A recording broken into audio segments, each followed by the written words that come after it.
પાટીદારો ને રીઝવવા પ્રદેશ કોંગ્રેસ ખોડલધામના શરણે ધ્વજા ચડાવી પ્રચાર ન કરશે શ્રી ગણેશ, ભાજપે ગણાવ્યો રાજકીય સ્ટન્ટ।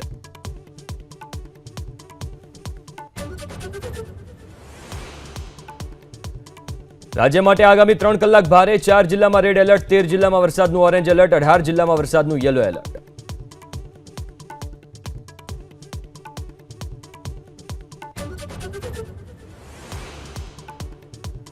सूत्रपाड़ा सतत चौथा दिवसे वरसी बर्बादी, बेट में फेरवायेला खेतरों में तरती देखाई मगफड़ी, खेतरों धोवाता जगतनो तात चिंतित।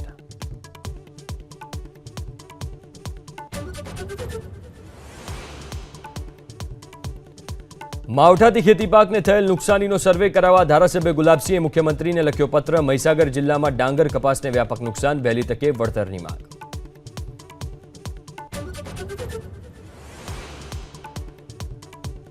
बोटाद एपीएमसी 4 दिवस बंद, आज 31 ऑक्टोबर सुधी यार्ड बंद। 1 नवेम्बर थी यार्ड राबेता मुजब शुरू थशे। खेडूतोने जणस न लाववा अपील।